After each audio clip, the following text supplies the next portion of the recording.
नमस्कार दोस्तों, कैसे हैं आप लोग। उम्मीद करता हूं अच्छे होंगे और अपने एग्ज़ाम की तैयारी अच्छे से कर रहे होंगे।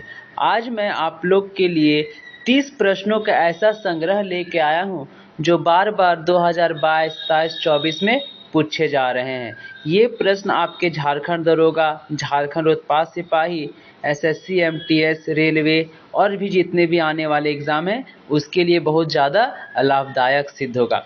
तो बने रहिए मेरे साथ शुरू से अंत तक और अपने 30 क्वेश्चन का सही जवाब दे के देखिए कि आप लोग की कितनी क्वेश्चन सही हुई है। जितना सही होगा क्वेश्चन मुझे कमेंट कीजिएगा।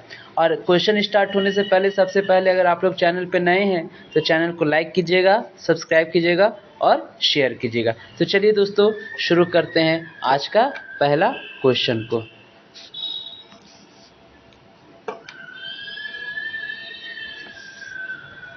चलिए पहला क्वेश्चन है, हड़प्पा सभ्यता की खोज किसने की थी। तो बताइएगा दोस्तों, आप लोग जवाब दीजिएगा कि हड़प्पा सभ्यता का खोज किसने किया था। दयाराम साहनी, राखलदास बनर्जी, एम वत्स या इनमें से कोई नहीं। तो इसका जो राइट आंसर हो जाएगा दोस्तों, वो राइट आंसर हो जाएगा दयाराम साहनी। क्या हो जाएगा इसका right answer? Dayaram Sahni. Option number A हो जाएगा इसका राइट आंसर। चलिए क्वेश्चन नंबर दूसरा है, प्रथम बौद्ध संगीति का आयोजन हुआ था। तो बताइएगा दोस्तों, प्रथम बौद्ध संगीति का आयोजन हुआ था वैशाली में, राजगिरी में, पाटलिपुत्र में या कुंडलवन में। तो दूसरा बौद्ध संगीति का आयोजन कहाँ हुआ था दोस्तों? तो राजगीर में, यानी ऑप्शन नंबर बी इसका राइट आंसर हो जाएगा। चलिए आगे बढ़ते हैं। चलिए देखते हैं अगला क्वेश्चन क्या बोलता है। क्वेश्चन नंबर तीसरा, वृहत स्नानागार की प्राप्ति कहाँ से हुई है। ये क्वेश्चन सिंधु घाटी सभ्यता से। बताइएगा वृहत स्नानागार की प्राप्ति कहाँ से हुई है? कालीबंगा, मोहनजोदड़ो, लोथल या हड़प्पा। बताइएगा दोस्तों कहाँ से हुई है।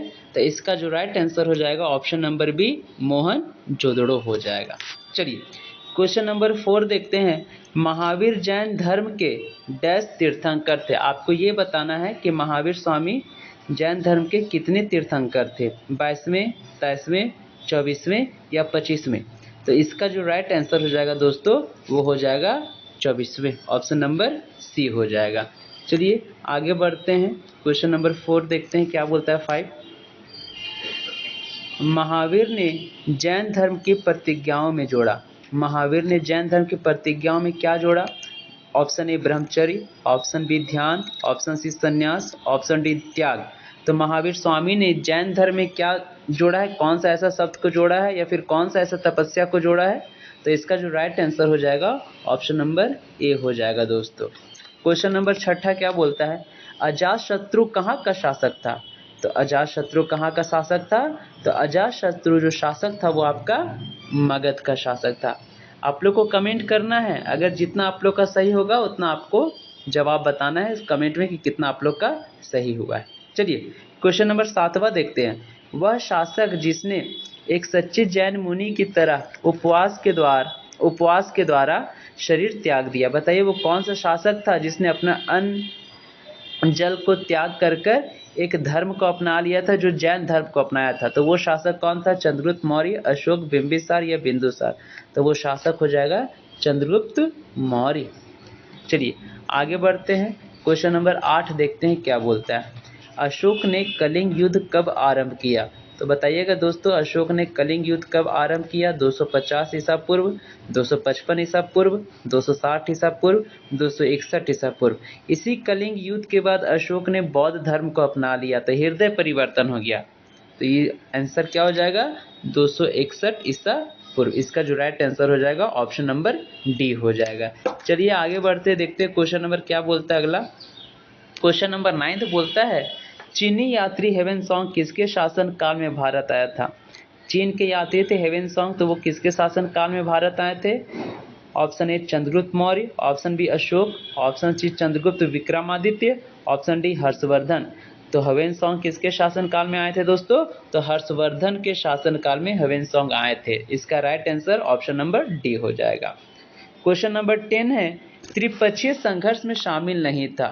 त्रिपक्षीय संघर्ष में शामिल नहीं था। तो कौन हो जाएगा? प्रतिहार वंश, पाल वंश, राष्ट्रकूट वंश या चोल वंश। तो इसका राइट आंसर क्या हो जाएगा दोस्तों? इसका जो राइट आंसर हो जाएगा ऑप्शन नंबर डी, चोल वंश जो थे वो त्रिपक्षीय संघर्ष में शामिल नहीं थे। चलिए क्वेश्चन नंबर 11 देखते हैं क्या बोलता है।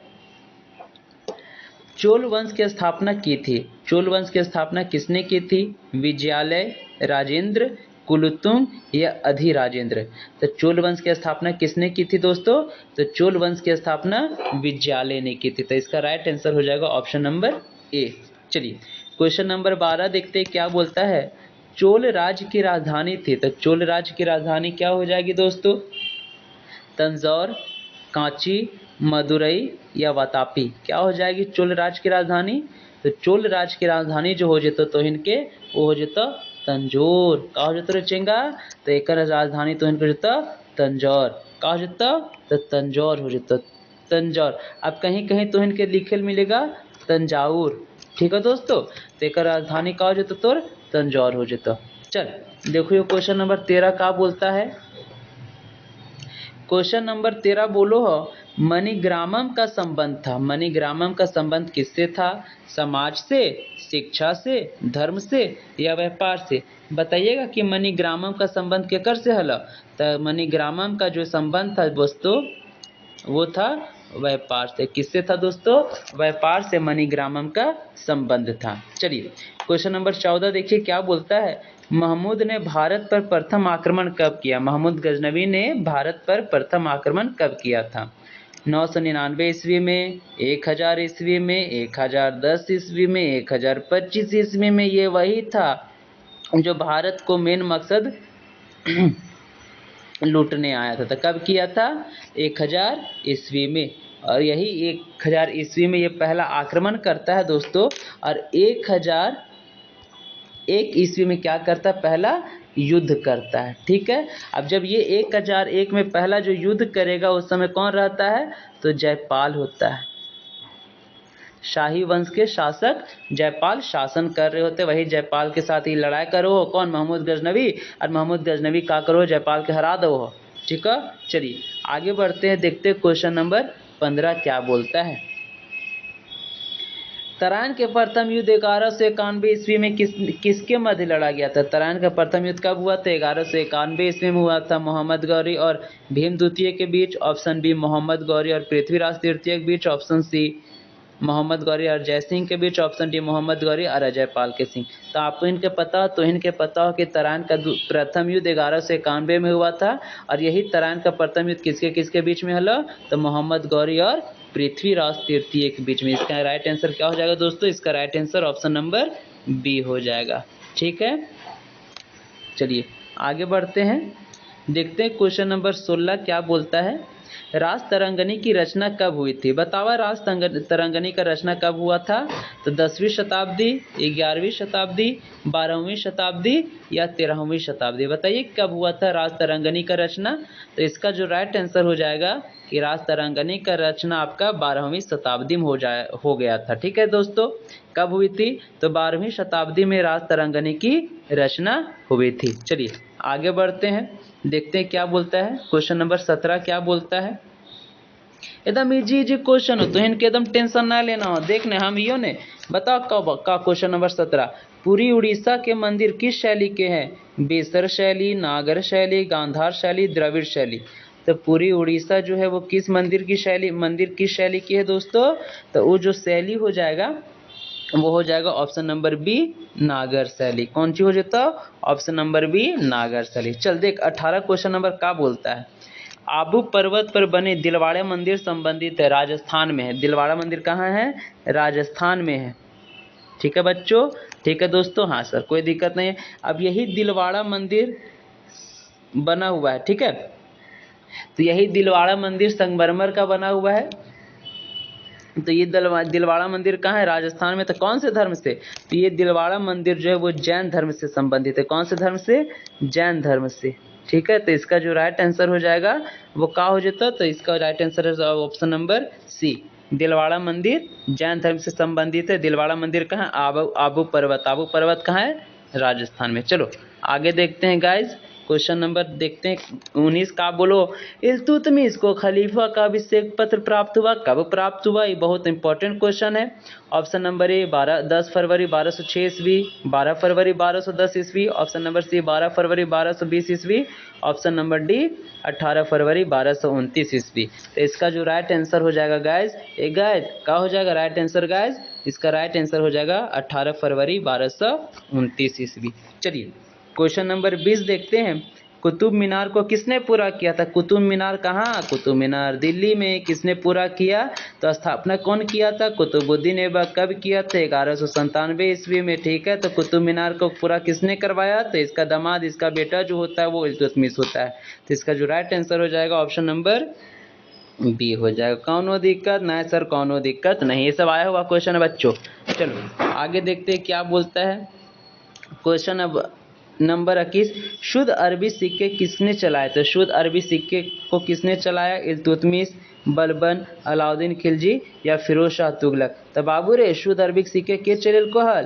तो सर शुद्ध अरबी के सिक्के इल्तुतमिश चलेल कोहल के चलेल कोहल चेंगा, तो इल्तुतमिश चलाया था। चलो मोरक्को यात्री इब्न बतूता बगल में जूता किस शासक के काल में भारत आया था? मोरक्को यात्री था जिनका नाम था इब्न बतूता, वो किसके शासन काल में भारत आया था? अलाउद्दीन खिलजी, फिरोज शाह तुगलक, ऑप्शन सी मोहम्मद बिन तुगलक, ऑप्शन डी बलबन। तो इसका जो राइट आंसर हो जाएगा वो क्या हो जाएगा? MBT यानी मोहम्मद बिन तुगलक के शासन काल में आया था। तो इसका राइट आंसर क्या हो जाएगा दोस्तों? ऑप्शन नंबर सी हो जाएगा। चलिए आगे बढ़ते हैं। ये सब पूछल को एग्जाम में तो इनके टेंशन ना लेना, और चेंगा ऐसा पूछल को हम तो इनके करवा दो एकदम निफिकिर रहा, बस खाली तो इन पर देख। क्वेश्चन नंबर 23 क्या बोलता है? दिल्ली सल्तनत की राजभाषा थी। दिल्ली सल्तनत की राजभाषा क्या थी? तुर्की, उर्दू, फारसी, हिंदी। तो बताइएगा दिल्ली सल्तनत की राजभाषा थी, तो दिल्ली सल्तनत की राजभाषा क्या थी? तो ऑप्शन नंबर सी हो जाएगा यानी फारसी। दिल्ली सल्तनत की राजभाषा क्या थी दोस्तों? फारसी। क्वेश्चन नंबर 24 बोलता है टोडरमल विशेषज्ञ था। तो टोडरमल विशेषज्ञ था, तो किसका विशेषज्ञ था टोडरमल? तो टोडरमल जो आपका विशेषज्ञ था वो जमीन जायदाद से रिलेटेड बात को जानता था। टोडरमल जो आपका अकबर के नौरत्न में होते थे। कौनो दिक्कत नहीं। चलिए आगे बढ़ते देखते क्वेश्चन नंबर 25 क्या बोलती है 25। किस राजपूत रानी ने हुमायूं को राखी भेजी? साला यो क्वेश्चन में डाल दल कोई देख बाबू कौन हलो ऐसा राजपूत रानी जो हुमायूं को राखी भेजी? रानी मानवती, रानी कर्णावती, रानी रामवती, रानी हरकावटी।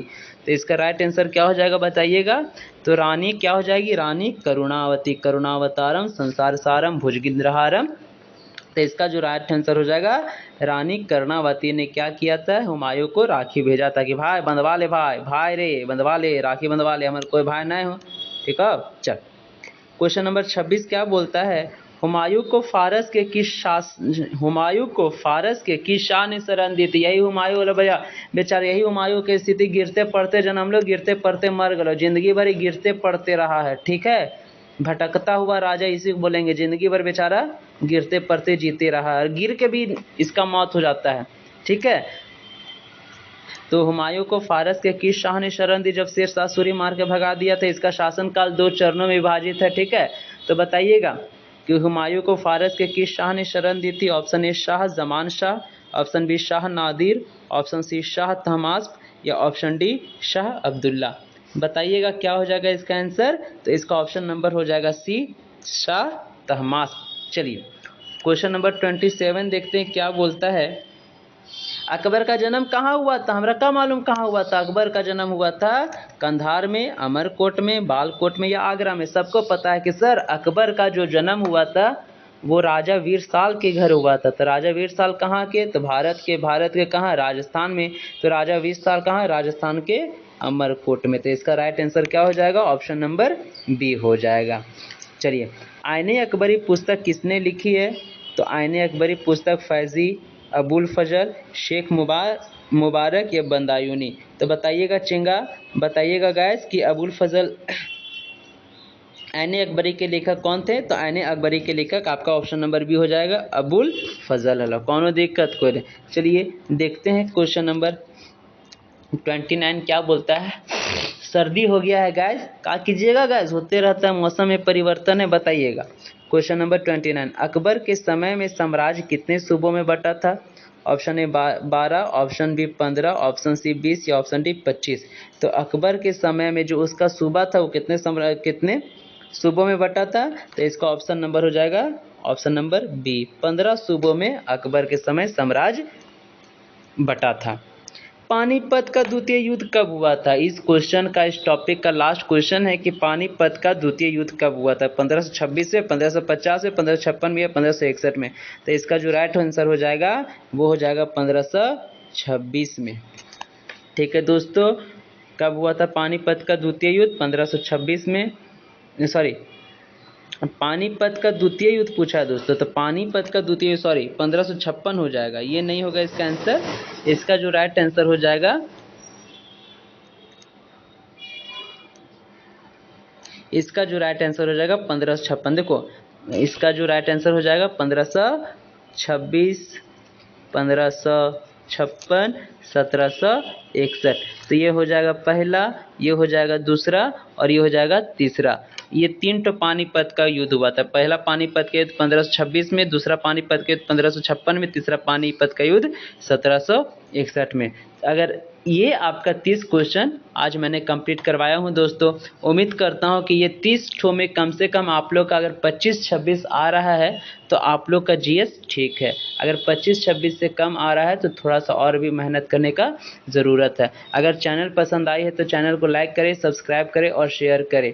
आप लोग को पता होगा दोस्तों कि ये चैनल बनाने में, क्वेश्चन बनाने में कितना मेहनत करना पड़ता है।